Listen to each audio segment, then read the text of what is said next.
Good afternoon, everyone, and welcome. This is Secure Impact's webinar to discuss how and why the penetration testing industry needs to change. My name's Giorgia Cacace. I'm General Manager at Secure Impact, and I'm delighted to moderate this fascinating and likely overdue discussion. Now, you're in luck, as we have a fantastic panel of experts here who each believe to some extent that penetration testing simply has stopped adding value to businesses, and who also share valuable tips for CISOs and their security teams on what you can do to make sure you get the most out of your next penetration test. Now, before I go into introductions, just some very brief housekeeping tips. This session is for you, so please send through any questions you have throughout the webinar via the chat box on your GoToWebinar dashboard. We'll be answering them all at the end, so please do send them in. We'd absolutely love to hear from you. Handouts for today's session can be found in your dashboard under the handouts drop-down. And lastly, this session is being recorded, so we'll be able to share a link to the video to all attendees post-webinar. Now on to the important stuff.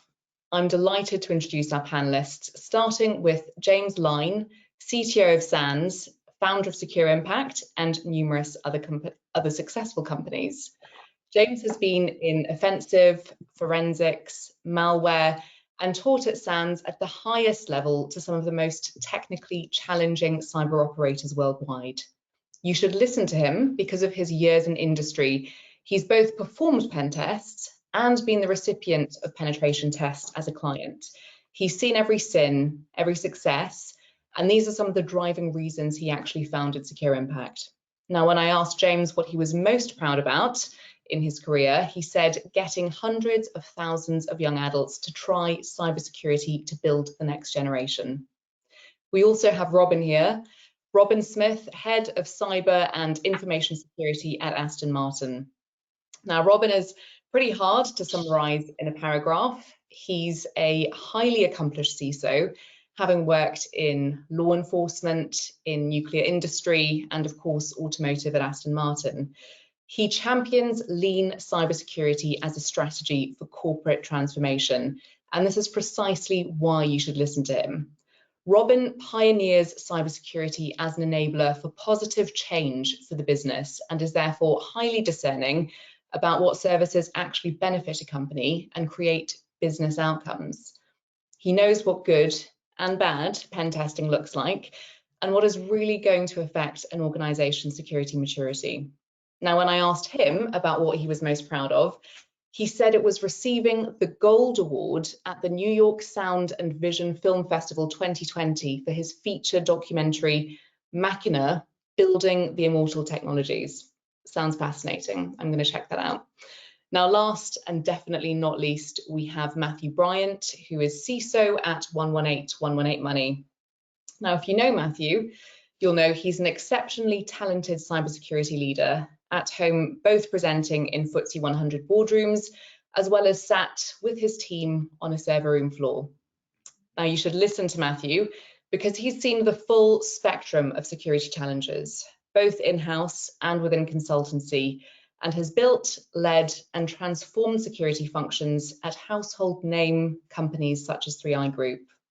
When I asked him what he was most proud of, he described how he delivered his first fintech security program within a challenging Series B startup, where he needed to enable them to release financial services products at a lightning pace within a highly regulated market, and succeeded.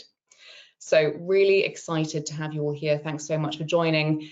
And to kick off, we want to hear from you, the audience, first. So we have our first poll question coming up, which is, how valuable did you find your first penetration test? Was it excellent? Mostly fine? Did it not meet your expectations? Or was it terrible?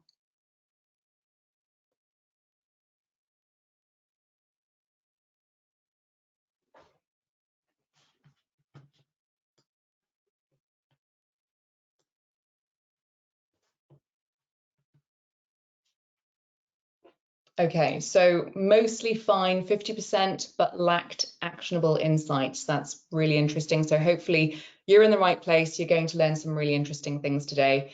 did not meet my expectations. It was generic, and a couple of others there which we will circulate after the webinar in one of our assets. Okay, now let's get to it. I'll come to you, James, first if I can. Can you help set the scene for this discussion? Why do we need to talk about pen testing? Yeah, for sure. I mean, I'll offer my brief perspective, and then you have, Robin and Matthew, who are in the hot seat day to day dealing with these issues, who I think voices are even more valid. Penetration testing evolved out of fun bug hunting as a profession, right? It came from a place of, I want to find flaws, but I don't want to be like cyber criminals.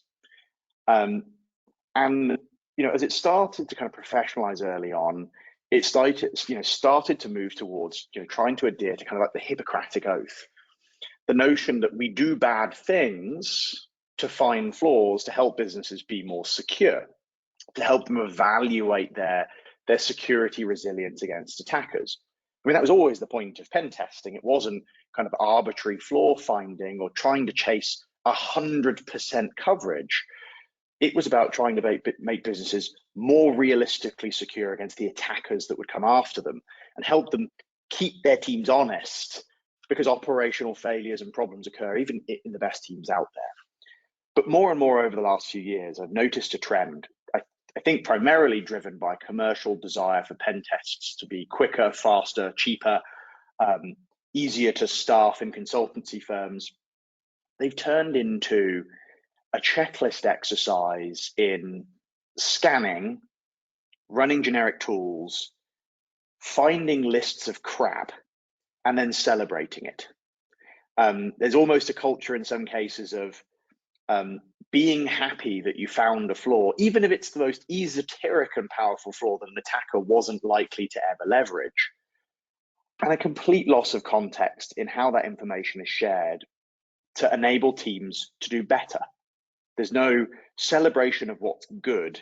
There's a celebration of what's terrible, and often very little context on how it actually applies back to a threat model or priority for a business. So I think it's wandered into technical showboating, or at worst, clicking scan and printing a report, as opposed to being focused on actually helping teams make their security more resilient. I find that a cardinal sin. And I think it's more depressing for the pen testers too. I think it's taking a lot of the joy out of what I loved about this industry when I first started. And I think that's a real shame. So that would be my opening soliloquy to take a stance and go ugly early on the issue that we face here as an industry. Thanks, James. Okay, so now coming to you, Robin, as someone who runs the security function at Aston Martin. As part of your overall security strategy, where and how does pen testing fit in with your pipeline and regular security processes? Yeah, so pen testing is really at the forefront of everything we do, because we conceive of security testing as a whole, in which we locate pen testing, as an intelligence management process. So James has described the kind of the industry and the context for it, which is, we have cyber security practitioners that somewhat default to a negative mindset, which is we need to do a pen test, we're worried about this, There's an inversion to that, and it kind of relates to a concept from Tony Giddens, a sociologist, which is there are two concepts of risk. We can conceive of risk as threat, disruption, cost to the business, service outages, and those are problems, those are real problems that we face. But there is an inversion to that, which is positive risk taking. That if we see security testing as an intelligence management process to derive knowledge, insight, and data, we can leverage the value of testing to really derive more intelligence, to inform planning, response, and to really improve cybersecurity delivery across an organization. So for Aston Martin, of course, we've had our instances of we pen test for the sake of it. Every organization has fallen a little bit into that trap.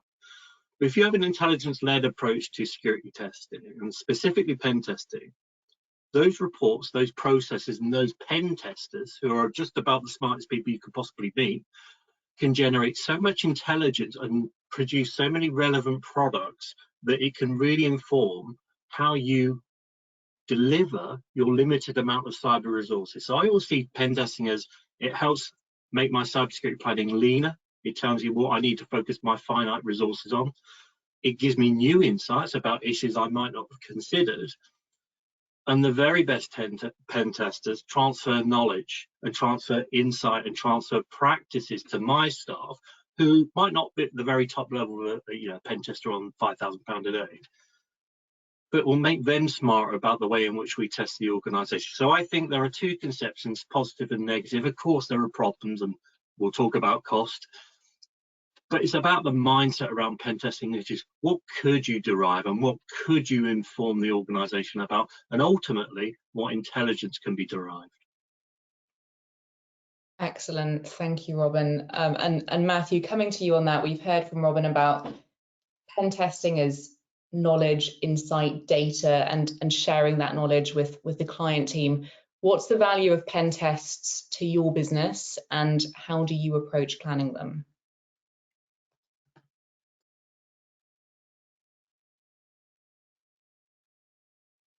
Apologies, I had myself on mute.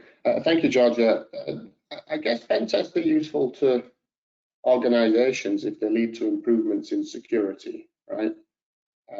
That's the reason we want to test, is because we want to identify potential issues so we can address them.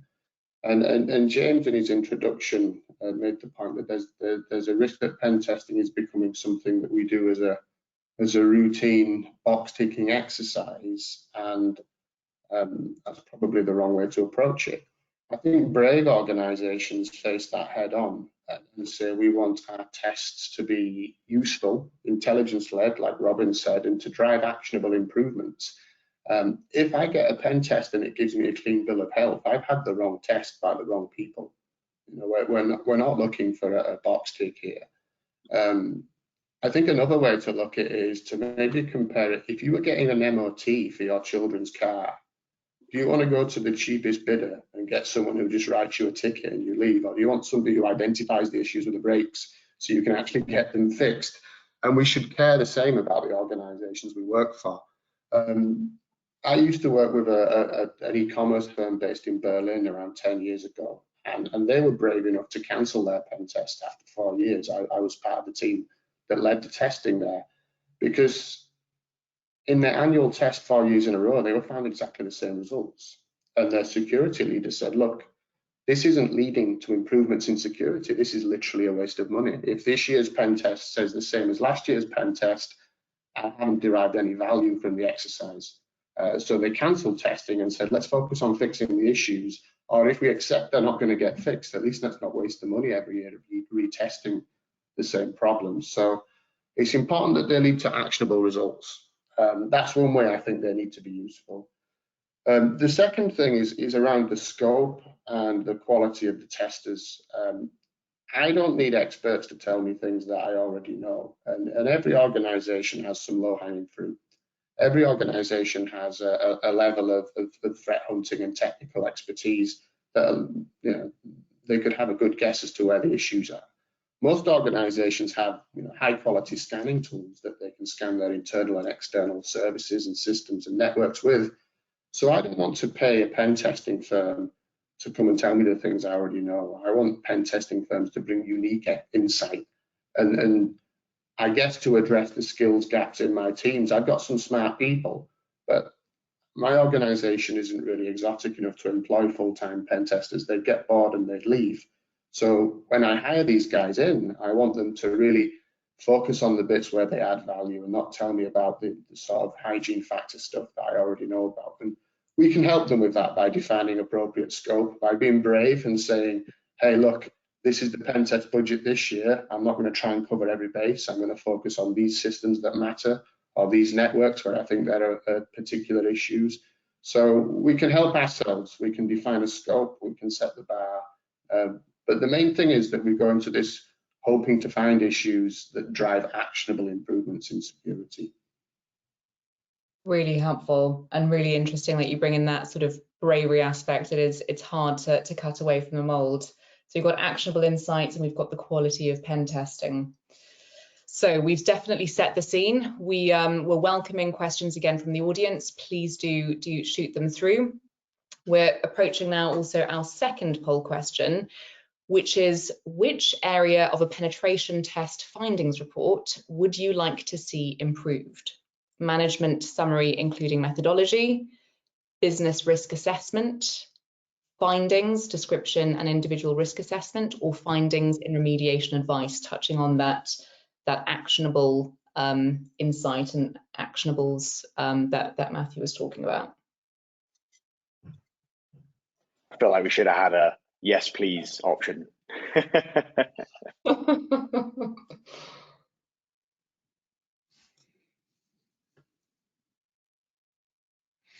Okay, business risk assessment.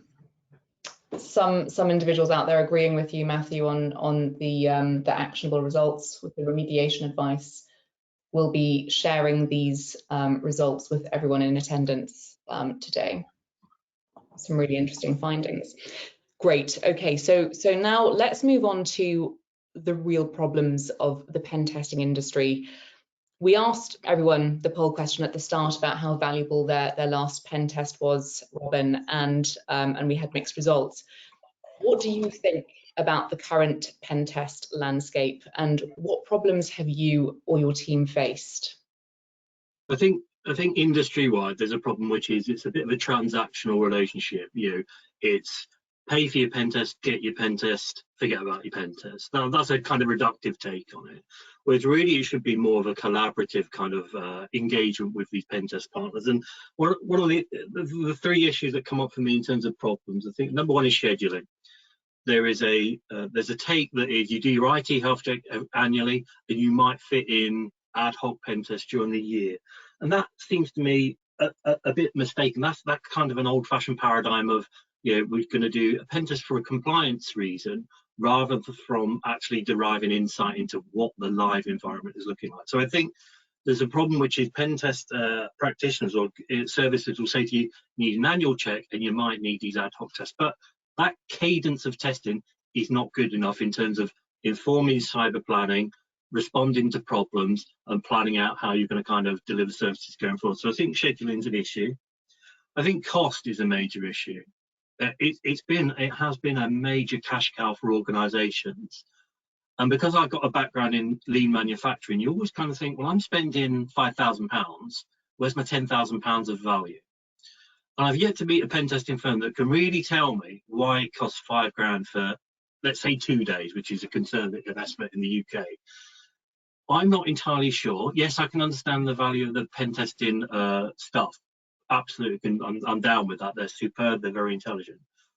But I've seen them sit there and run scripts all day without really busting a gut or giving me sort of massive amounts of value. So I think the pen testing services do deserve to be critiqued a little bit. And it is right to say it costs £5,000, so where is my 10, 15, 20 grand's worth of value? I think that's fair.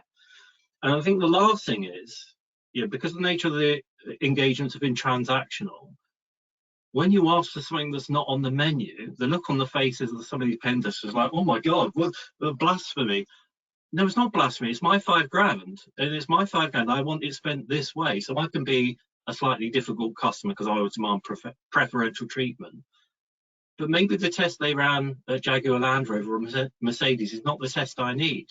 Maybe the risk that they were looking at for Lamborghini and Ferrari are not the tests that Aston Martin should be looking at. And this idea of more design, more bespoke pen testing, I think that has to be the future, because we're at the top table now.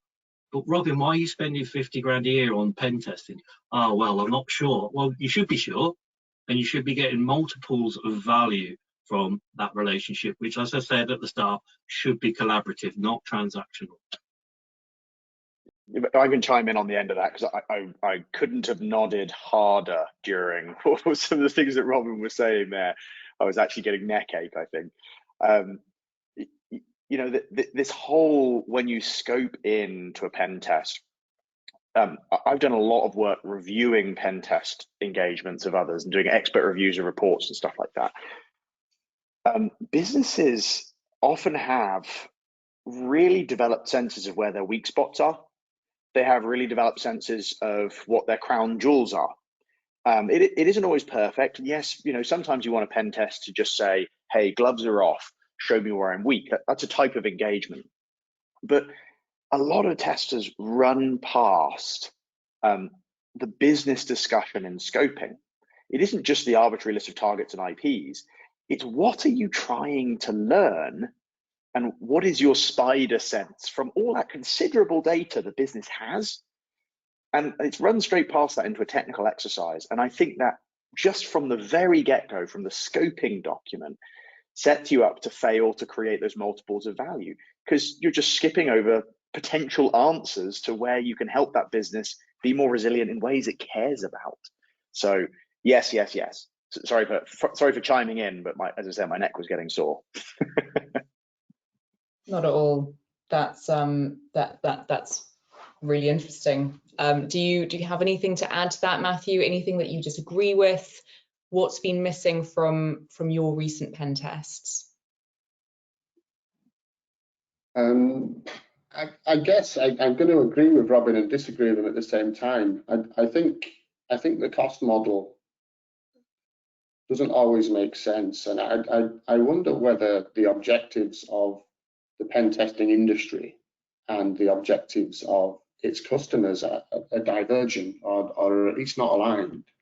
I see a drive in the penetration testing sector towards, stack it high, sell it cheap. I even heard one salesman describe his outfit as the Tesco of penetration testing, and was pleased with that description. It worries me that you can buy a pen test for less than £10,000.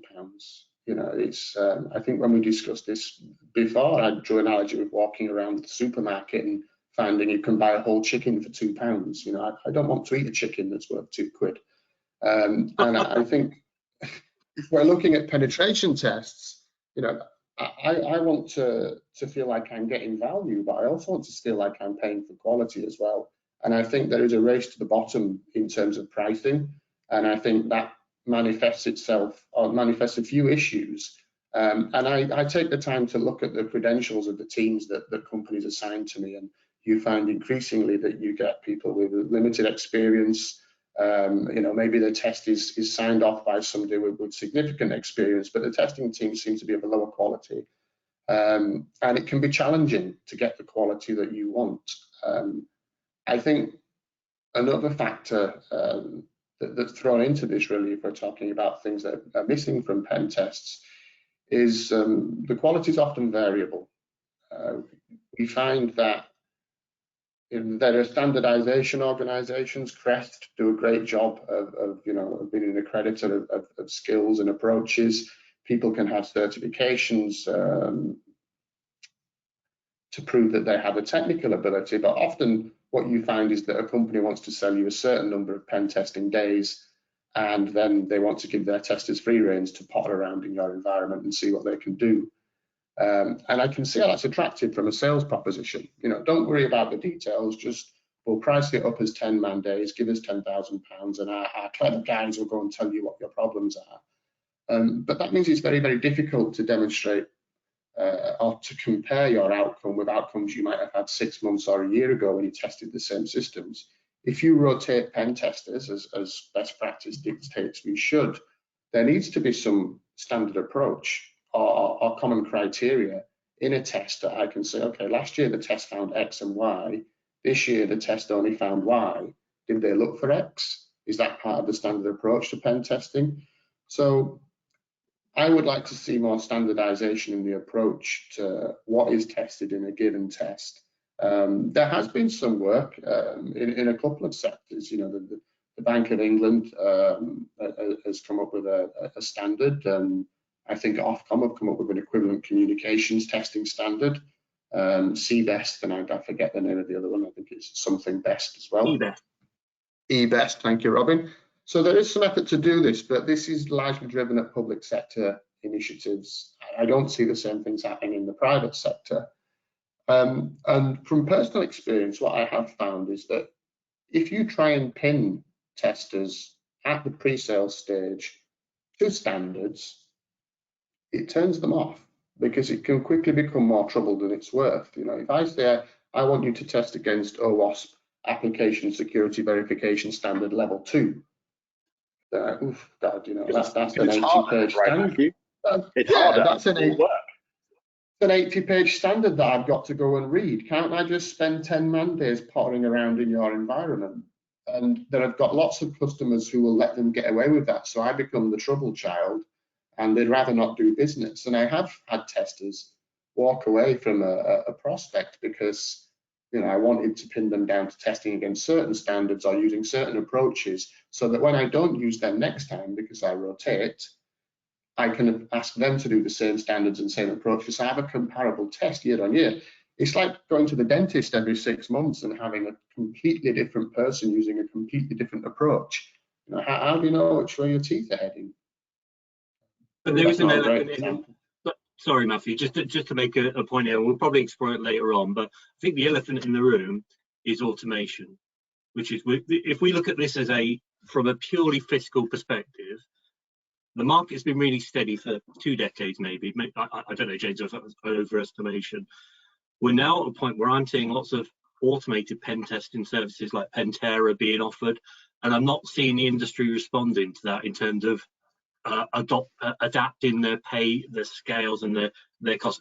That might not be as relevant as I might make out, but I can tell you over the next decade, automation is going to take a big chunk out of the industry. And if it doesn't respond, I think that's where your Aston Martins will be like, well, you know, maybe we might want to look to automate a lot of this testing.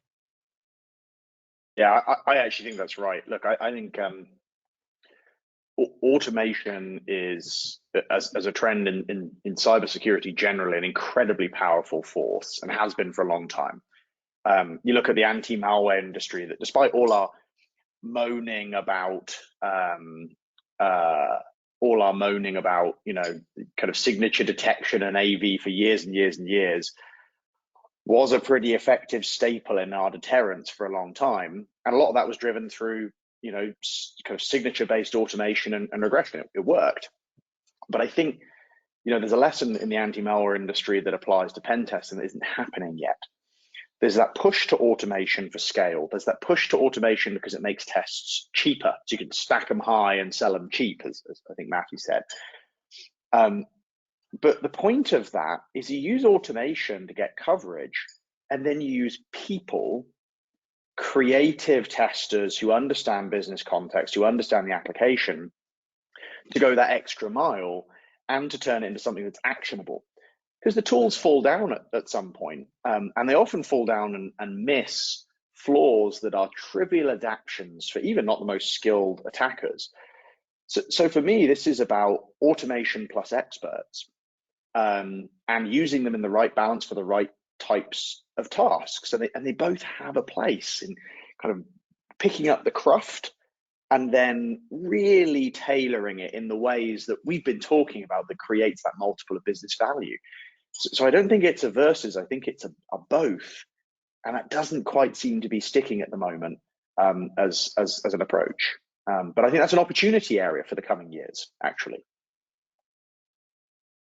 Thanks, James. And on that, I mean, it's touching on quite a few interesting previous points that both Robin and Matt brought in on the cost, and that's, you know, how do you make sure that value is given in the time allocation? You know, if there is that low-hanging fruit, then what do they do for the rest of the time? Now, your reasons for starting Secure Impact, just very briefly, the idea of that shared learning outcome for the client team, which could really prove that value. Could you just go into that a little bit, if you don't mind? Yeah, for sure. So yeah, for me, we've kind of touched on a lot of the key parts of what needs to change already and what we're describing. Pen tests are about creating understanding and improvement for a business in their actual risk, in their likely, you know, attack paths, not just kind of continuously crafting the land and finding interesting flaws.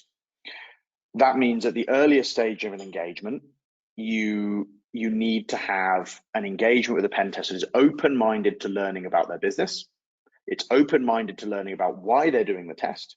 It's open-minded to learning about what they already think and know, whilst continuing to play the helpful role of, let me prove you wrong. Because that is sometimes a very helpful thing that we do, is, you know, dissuading assumptions as pen testers. So that scoping exercise needs to be business centric and a communication and a two-way exchange. Even better, as organizations mature, if it can be backed into actual threat modeling or prioritization or use of standards, as Matthew talked about, for comparability, even better. But even if businesses aren't ready to do those two things, start by talking rather than just sharing a list of IPs and hoping. The second stage is, as the test is actually occurring, people go off in their corners and do work, and you know, try and find flaws, which matters. But there's an opportunity to communicate and to educate. During pen tests, a lot of the time, pen test attacks will fail due to a particular lucky blue team mitigation. There'll be some fragility to the lack of a flaw reported that actually isn't reliable or repeatable when it comes to real threat. You know, you'll often as a pen tester get the, I thought that would work. If you have a proper engagement between your blue team, you know, at the organization and your pen testers, and you have discussion going backwards and forwards, kind of a light version of purple teaming, one might say, your pen test results are better and more informed, and you're kind of continuously training the blue team on things they might have missed. You want information exchanges occurring. It's funny how many pen tests end up with I'll tell you very little, try and find things. When if you want that value multiplier that Robin was talking about, you want them to know as much as possible. If they can have source code or insights from developers or from the team, or, oh, we've seen this before, it helps them find more useful flaws quicker. And it's funny how many people just kind of swing to the black box of testing. What would an attacker do? But pen tests are poor emulation of the amount of time that an attacker might actually spend on your environment, or the luck they may exhibit. So cheat tests should feel more purple, even when they're red. And last but not least, take a stance on roadmap. Now, this isn't always going to be tenable depending on the size of the test. Not everyone can afford to spend a lot more on an engagement to get the value, right? And with any investment, sometimes you've got to be big enough to get the multiple. However, firms should take a stance on what organizations are doing well, what practices, standards, controls thwarted them, and they should continue to leverage, and give an actionable roadmap of the steps they could take next that's commensurate with their level of business maturity and staffing. So it's not just, you know, hey, I followed Matthew's standard on OWASP, here is a link to mitigation, see you later. It's a genuine, you know, suggestion based on having seen a lot of organizations, a lot of clients.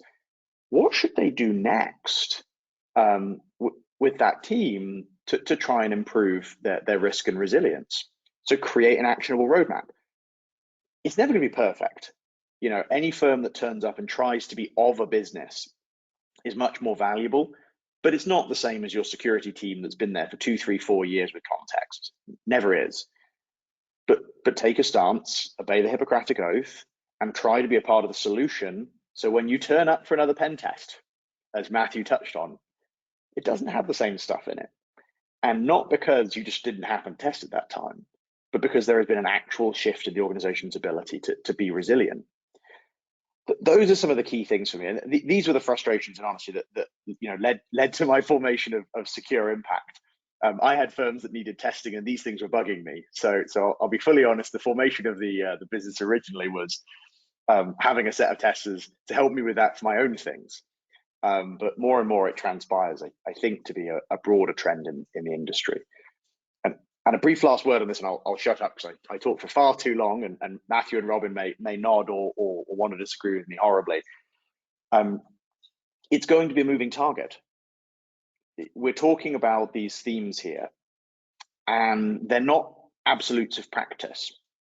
Some of them are about attitude and how you engage with a customer. They're not a specific technical practice you can learn and be done.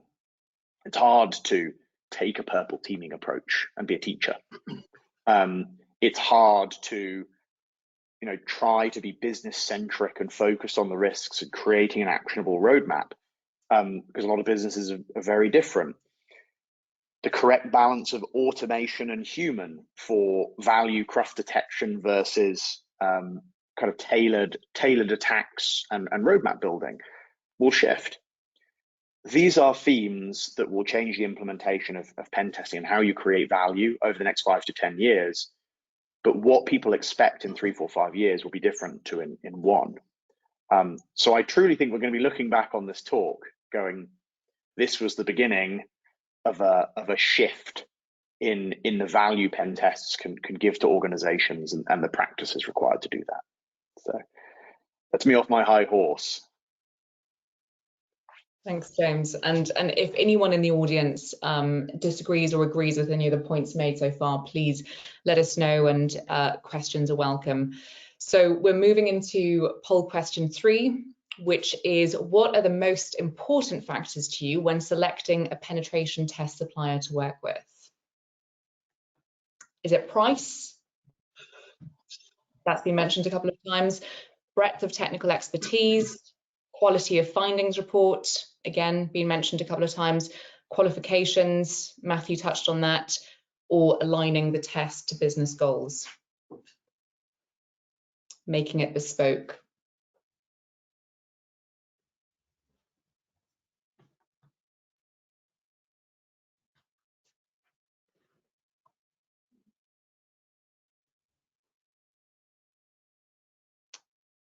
Interesting. A couple of people agreeing on the price factor. Breadth of technical expertise is really important. Interesting. Thanks, everyone.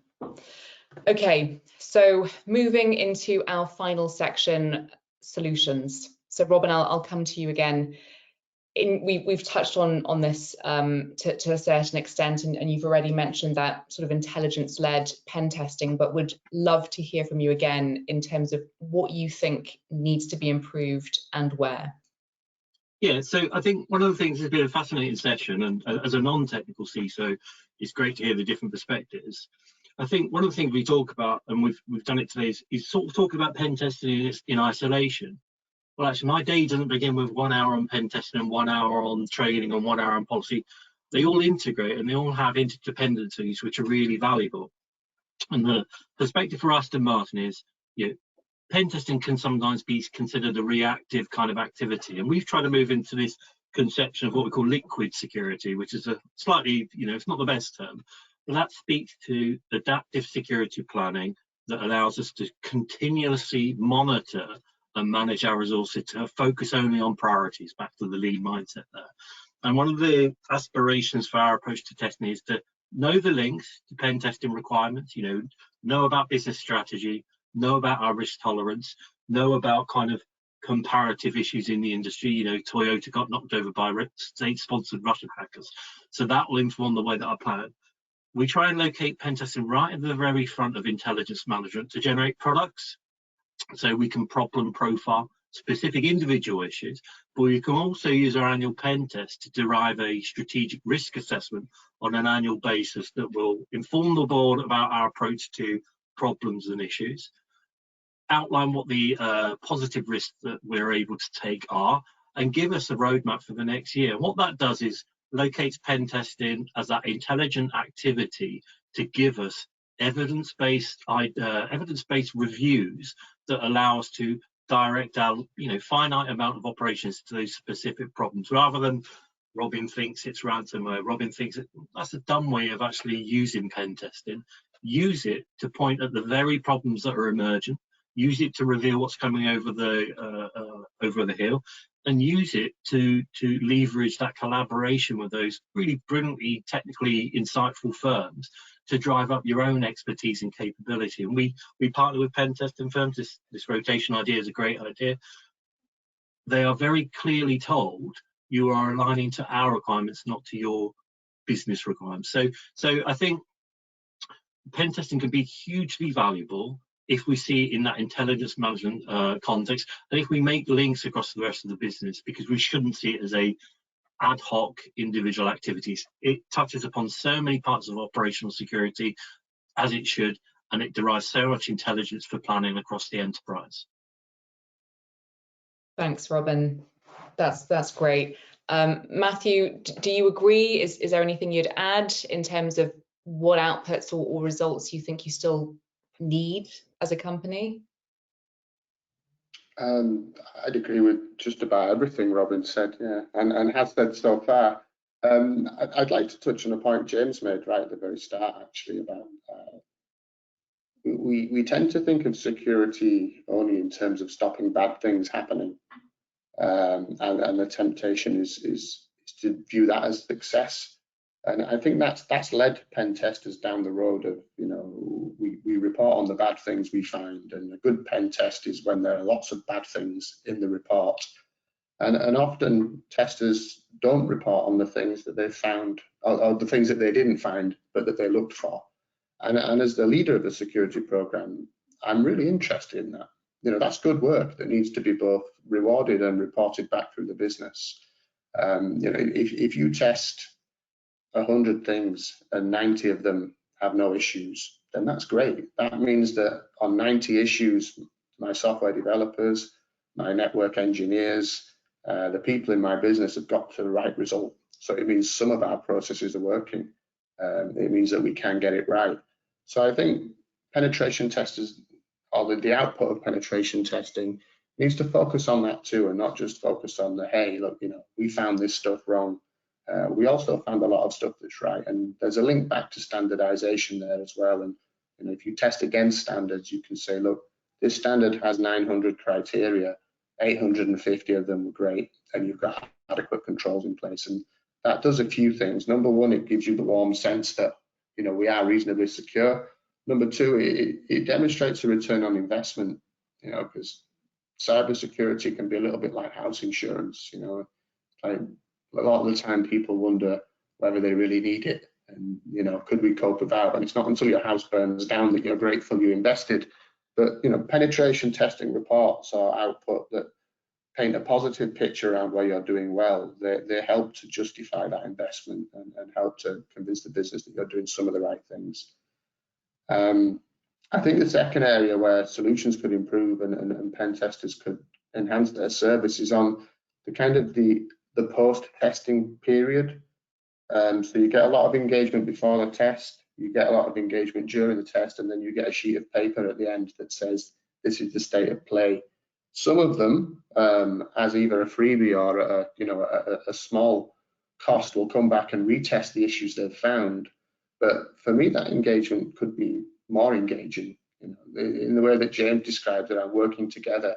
Some of the testers we use that I enjoy the most, they're almost persistent after the tests. They want to work with us to help us solve the issues and to verify that they've been addressed.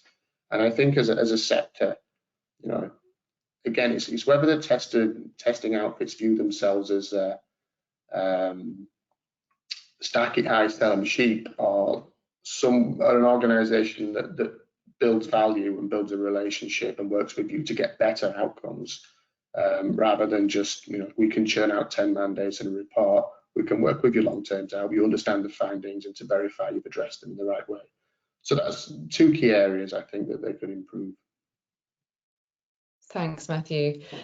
James, anything that we've missed in terms of how the industry can improve, any solutions to what's been discussed? I think we've hit on a lot of the behaviours and practices we want to see on both sides, and I think there's a lot to be celebrated here. We're talking about how we make consulting more valuable again. We're talking about, frankly, something that makes penetration testing more joyful and interesting for testers. I mean, this is actually better work to do. And we're talking about something that is better aligned to creating business outcomes for security leaders and CISOs. So there's a lot to love all around. But this isn't going to be a hey, we've done this webinar, mission accomplished, industry changes. Even with well-intending organizations trying to apply these changes, building a partnership to apply some of the things we've talked about might take a few goes and some practice. It's some retraining for the mental model and attitudes of some firms. I think the key takeaways for me, you've heard about things that should be different at each stage of an engagement. You've heard about early on changes to scoping. You just heard Matthew talking about the persistence at the end and that value creation at the other side of it. We've talked about how it needs to shift in the middle and the value of automation and human experts and the use of standards. And of course, all of this can't be turned into one uber £100,000 pen test that does it all at once. It has to be chunked up and modular and done over time. It's just how budgets work. That's in reality how people can digest the results of these reports too. I think to everyone listening, we need to start to channel some of these things into how we buy. We need organizations buying pen tests to push for some of these things that we are talking about in their procurement to drive behavior change. And I'm hoping we can get a summary of some of these specifics around in a write-up or a report or similar, because I know there's been a lot of content. And then on the industry side and the tester side, this needs to be something that security consultancies, pen testers, and others push for as well. As I say, there's a lot to love from every side. And the danger I would cast for failure to do this, as Robin said, we recently got our place at the top table. Security is a part of business. There's a danger if we don't apply these of continuing to be flippant with spend and not create value. That's damaging to our position at the top table. It's damaging to our credibility and all of the other things we want to achieve in security. And to the industry and testers at large, you're moving to a place where the offering is commoditized, lacks value, and your job is to run some scripts. That's not great for your career either. So let's be smarter buyers. Let's offer better services that focus on education, on measurable outcomes, and partnership, as opposed to firing off Nmap and hoping for the best. Thanks, James. I'm aware we've got about 9 minutes left, so I'm quite keen to get into some of these questions that we've received from the audience. Thank you for sending these through. Matthew, I'll come to you first, as in this is specifically directed at you. What is the most important skill a CISO can have? My God. Thick skin. I think, yeah, ability to cope on little sleep. I think it's communication skills. It really is. We're not technical experts anymore, and perhaps some of us never were. We're people trying to solve business problems, often at the exec level, and businesses have different priorities. They have constraints, and we have to work within those priorities and those constraints. And often the things we're trying to achieve don't compete well with commercial initiatives that drive revenue, or with growth initiatives that the business can clearly see the value. So a lot of what we can achieve is about our ability to manage stakeholders and get them on side, to help them understand the vision. We need to change the way people think about security and stop thinking of it as only thinking of it as an initiative that stops bad things happening, and start thinking of it as a business enabler.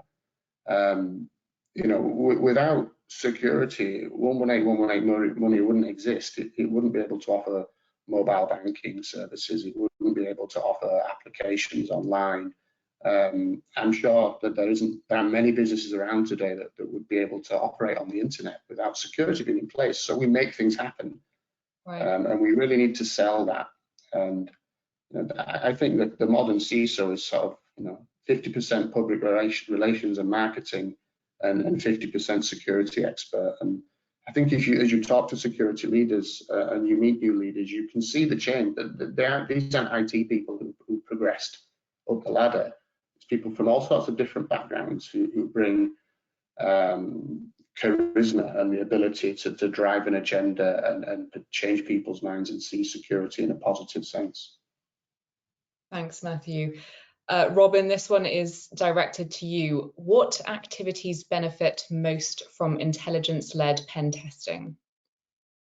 Well, I can tell you one that I was working on today was doing our cyber insurance premiums. So by having a kind of very good pen testing regime in place, I've managed to drive down the cost of our cyber insurance this year. So I think there are very obvious immediate benefits from that. And then there are longer term benefits in terms of building that capability around understanding risk, aligning that risk to the business requirements, and then being really informed when you've got to go into that reactive mode. You know, at the end of the day, one of our core jobs is to be able to react to incidents and have adaptive resilience. Pen testing can really help by not just protecting the organization for the most part. We can never de-risk to zero. So one of the things that pen testing can do is help learn the lessons from incidents and failures that just build your capability and your excellence going forward. Brilliant, thank you. James, if I may, Robin, we need to have a chat about how you got your cyber insurance premiums down. I think the cyber insurance market could be a panel discussion in its own right. You have to big time them. We say that we're Aston Martin, we demand preferential treatment. So that always helps. I think you've just declared a future panel. I think you forced yourselves to come back. That does sound like an interesting debate, no doubt. Yep. James, we've had a lengthy question, but a really good question. So we're paraphrasing here. You've mentioned that pen tests should be adding better value to a business and therefore may be more expensive. How does SI deliver pen tests in a cost-effective manner so that they are still beneficial to a security leader managing a budget? That is a great question that is incredibly hard to answer with brevity, but I'm going to take a stab at it. So one of the key things that I ranted about early with a lot of our folks, you'll remember this, Giorgia, is you don't want to sell things to people that you don't actually believe will benefit them. If you do a deal and you're sat there, looking at how you've sold something with incredible margin, but you don't actually think there's mutual benefit to the customer, that's not the path to building great partnerships, repeat business, and a scaling. It's far better to put yourself in the shoes of the buyer and the customer, try to understand where they're coming from, and try to actually help them make better choices. Sometimes that involves saying no, and being articulate as to why. We'll have people come and ask for huge exercises they aren't ready for. I'll have people coming and asking for really advanced red team adversary emulation, and you get a bit of background on what they've done today, and it's just a waste of money and completely misaligned with their security maturity curve. The same can happen in the opposite direction. I want something really cheap and focused. Can sometimes be, hey, I've got an informed person like Robin's going, I need this specific thing tested, could you just do that? And we should do it. On other occasions, it's an attempt to scope down and make something cheap that isn't going to give a value multiple. And it's far better to have the discussion of, hey, that's actually a waste of money, we won't do that. So I think this is one, honestly, of commercial integrity and trying to behave, with the interests of the customer first. And I honestly believe in the long term that actually plays out commercially for consultancies too, because it means, guys like Matthew, like Robin, come back and use you more and trust you, as opposed to going, thanks for the bill, see you in 3 years. Right. So that would be a kind of high level approach, if you will, to that kind of cost differentiation. And last comment, divide this stuff up. It doesn't have to be about doing everything at once, but pick some things to do well and do with focus, base them on standards, and make it a journey together of security improvement, not one chance to turn up and find every single possible fault in an environment. That can be a way to spread the costs and make it more absorbable too. Great, thank you, James. Now, in the final 2 minutes, I'd just like to come round for one sentence takeaway from each of our fantastic panelists, and also thank them very much for this. So, Robin, can I come to you first? Just final takeaway point. Be critical of your pen test providers. This isn't a symmetric relation. There's an asymmetry. We're buying services that need to deliver value for the business. I couldn't give a fig for what the pen testers are worried about. I care about my agenda. Be aggressive, be relentless, and demand value. Matthew? I would say ask yourself what you want to achieve. You know, we're in security because we want to find problems. We're probably unique in that respect. We want to find issues and we want to address them. So bear that in mind when you're choosing pen test partners, and avoid the ones who give you a clean bill of health without a great deal of scrutiny. Good advice. James? I don't think I can say anything that's better advice than what Matthew and Robin have already said. So I'm going to go with a strong, what the smart guy said. Fantastic. Well, thank you so much to our fantastic panelists. Thank you so much to you, to our audience, and the questions and the engagement. We'll send a link to the recording. Please fill in the follow-up survey. It's going to take about 30 seconds. It will pop up as we finish up today. And any follow-up questions, please reach out to us, and we'll also be able to connect you, if Robin and Matthew are willing, to them. So once again, thanks so much for joining, and hope to see you again soon.